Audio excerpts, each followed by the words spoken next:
Bonjour à tous, ici Thomas Moody et je vais vous parler de photographie. Aujourd'hui on va s'intéresser à quelque chose qui travaille beaucoup d'entre vous, le style en photographie. Le style, c'est ce qu'on recherche un peu tous, c'est une sorte de mythe qui voudrait qu'on ait une patte, une marque qui est la nôtre, et ça en titille pas mal. Il faut l'avoir, être repérable, avoir sa patte, ce serait quelque chose qui ferait qu'on vous reconnaisse entre tous les autres photographes, mais on va voir que c'est un peu plus compliqué que ça. Trouver son style, ce n'est pas juste avoir un preset Lightroom ou Photoshop qui est bien à vous, c'est un peu plus compliqué que ça et ça va vous demander pas mal de travail au final. Avant de démarrer, faisons un simple constat. Les portfolios qui manquent de style, ça ressemble à quoi? Ça ressemble à ce que j'appelle les portfolios catalogues. Vous savez, quand vous allez sur un site et que vous avez à peu près toutes les catégories de possibles imaginables de la photographie qui sont représentées comme dans le catalogue Ikea. Vous avez portrait, noir et blanc, photographie de rue, paysage, macro, HDR, machin. Vous avez toutes les petites catégories parce qu'au final, la personne elle a un peu tout fait et elle s'est pas trop posé cette question, elle s'est pas trop mise dans cette démarche et ça aboutit à ça, ce que j'appelle du coup le portfolio catalogue. Si vous êtes content avec ça, c'est très bien, mais il y a des gens qui aspirent un peu plus et du coup c'est bien de voir ensemble comment on peut faire et comment on peut aller un peu au-delà de ça. La première chose très importante pour trouver votre style, je l'ai répété 50 fois, du coup vous ne serez pas vexé que je le répète une 51e fois, c'est de partir de vous. Alors je vous le répète beaucoup, mais j'ai pas passé énormément de temps à vous l'expliquer et c'est ce que je vais faire là. Partir de vous, ça veut dire quoi? Ça veut dire déjà commencer par photographier ce qui vous plaît à vous, ce qui vous intéresse vous, personnellement, en dehors de toute considération pour le reste. Ça c'est vraiment la grosse base, c'est-à-dire ne pas partir de ce que vous pensez que l'on attend de vous, comme si vous devriez faire par exemple du paysage, du portrait, machin, que c'est ça être photographe, c'est un peu de faire tous ces trucs-là, mais de partir de ce qui vous fait vraiment envie. C'est ce que je fais personnellement parce que je suis très influencé par un photographe qui s'appelle William Eggleston. Je vais vous mettre en description un lien vers l'épisode d'Incroyable Photographe que j'écris pour apprendre la photo dessus. Et William Eggleston a beaucoup photographié le banal. Pour certains, ça peut sembler totalement absurde d'aller photographier des poubelles, d'aller photographier des bouches d'égout, d'aller photographier des pots de ketchup, etc. Mais moi, c'est quelque chose qui m'intéresse beaucoup, en fait, le banal et le quotidien. Ce qu'on voit tous les jours et qu'au bout d'un moment, on n'arrive plus à voir sans faire cet exercice, justement, d'y prêter attention. Et partir de soi, c'est ça. C'est vous demander ce qui vous intéresse vraiment et photographier ça. Ne pas prendre en compte les avis extérieurs, justement, sur est-ce que ça pourrait être bien, est-ce que ça pourrait pas bien, mais vraiment partir de ce que vous voulez photographier. Il faut aussi photographier ce qui vous intéresse comme vous avez envie de le faire, et pas, encore une fois, comme vous pensez que vous devez le faire. Par exemple, si vous vous intéressez au paysage, il y a plein de façons de le faire, il y a plein de façons nouvelles de le faire, probablement, mais il faut pas que vous vous disiez, tiens, je vais faire du paysage, donc il faut que je mette bien mon horizon, etc., il faut que je respecte telle profondeur de champ, etc. Vous pourriez par exemple totalement vous dire, tiens, j'ai envie de travailler sur le paysage, mais le faire flou, juste pour faire ressortir, par exemple, je sais pas, les couleurs, etc., et juste avoir des masses colorées, et plus le paysage totalement décrit, totalement visible et net du début à la fin. Alors c'est juste un exemple, mais c'est pour vous dire que c'est plus important de partir de vous et de le faire comme vous sentez que vous avez envie de le faire et comme vous avez envie de le montrer, plutôt que comme vous pensez que vous êtes censé le faire. Partir de soi, c'est aussi ça. Enfin, dernier élément qui vous aide aussi à partir de vous, c'est de montrer votre travail quand ça vous plaît et au rythme où ça vous plaît. Faut un peu se détacher de cette pression qui induisent les réseaux sociaux, qui est, faut publier une photo tous les jours pour avoir des vues sur Instagram, machin, blablabla. Mais au contraire, montrez le travail quand vous avez envie de le montrer et quand vous vous sentez prêt. Et si vous montrez quelque chose qu'une fois tous les 2 ans, mais que vous avez adoré le faire, que vous en êtes trop fier et que ça correspond à 100% à ce que vous voulez, c'est quand même vachement plus sympa que de montrer une photo tous les jours qui vous plaît bof. Comme le sujet et le traitement, ne vous imposez pas non plus un rythme, ça sert à rien, et c'est plus important justement de vous satisfaire vous. Alors aussi, pour développer un style, c'est important d'avoir de la culture, notamment photographique principalement, vous pouvez avoir de la culture cinématographique, musicale, etc. Il y a plein de choses dont on peut s'inspirer, mais ici je vais plutôt parler de culture photographique, parce que c'est juste mon centre d'intérêt. Mais c'est aussi très important d'en avoir. Avoir de la culture, il ne faut pas en avoir peur. Alors, ça peut paraître une montagne à gravir au début, mais au final c'est assez simple. En lisant quelques livres, on commence déjà à avoir des notions un peu génériques de ce qui a été fait. Puis après, en fonction de ce qui vous intéresse, vous pouvez creuser certaines pistes et pas d'autres. Il ne faut pas non plus en avoir peur, dans le sens où vous dire non, je ne veux pas le faire parce que j'ai peur que ça m'influence et je veux faire moi ce que j'ai envie de faire. C'est pas vraiment un risque qui existe. En fait, l'influence, faut un peu voir ça comme un mur, vous voyez. Alors là, comme ça paraît pas hyper clair, mais je vais vous expliquer. Il faut voir les œuvres qui sont avant vous, un peu comme des briques du mur, et vous construisez par-dessus ça. C'est-à-dire que vous connaissez ce qui a été fait avant, et vous, rajoutez votre pierre à l'édifice. C'est un peu une façon de se l'approprier. Savoir ce qui a été fait pour faire la suite, pour rentrer là-dedans. Et en fait, ça se passe toujours comme ça, la photographie. On a déjà parlé de Joël Meyerowitz ensemble. Joël Meyerowitz, il a été très influencé par Henri Cartier-Bresson.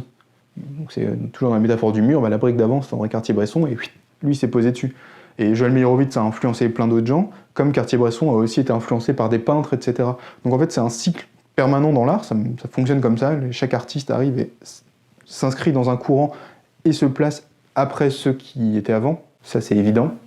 Merci Thomas, bonne journée à tous. Donc la culture comme ça, faut pas en avoir peur, ça va pas fausser votre photographie, c'est pas du tout le risque. C'est vraiment ça, c'est vraiment un mur, et c'est pas parce que la brique d'avant est rose que la vôtre sera rose, c'est juste que, voilà, vous construisez par-dessus. Et j'arrête les métaphores du BTP à peu près maintenant.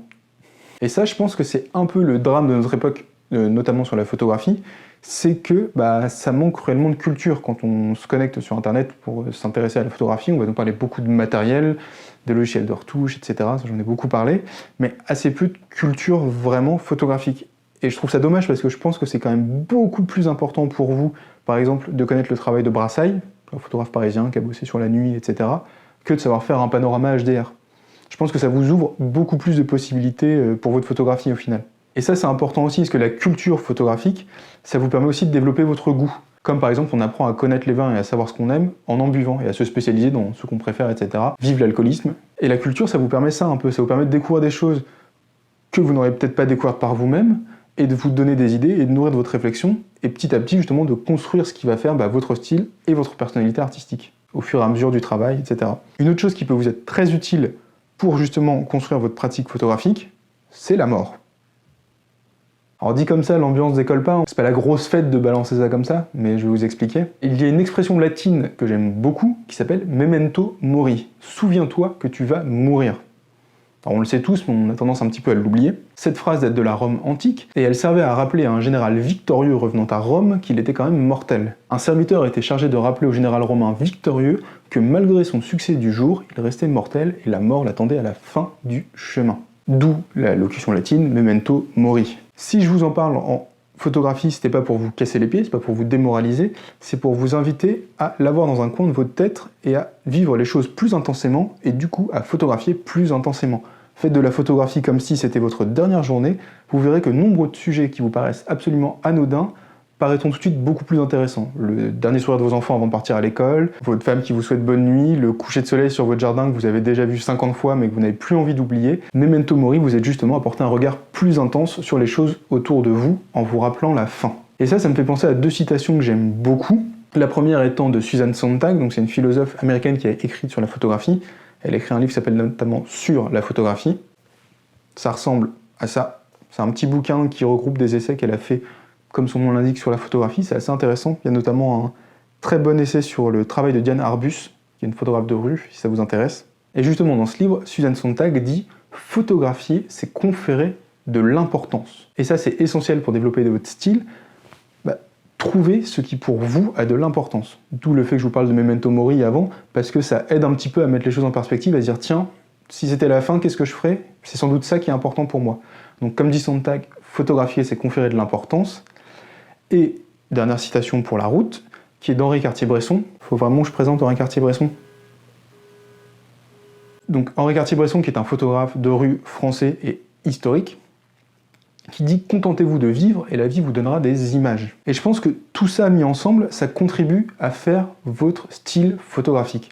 Partir de vous, ce qui vous fait envie, trouver ce qui est important pour vous et le photographier intensément jusqu'à la fin. Qui, s'il vous plaît, sera la plus tard possible et vivons tous des jours longs, heureux et épanouis au soleil.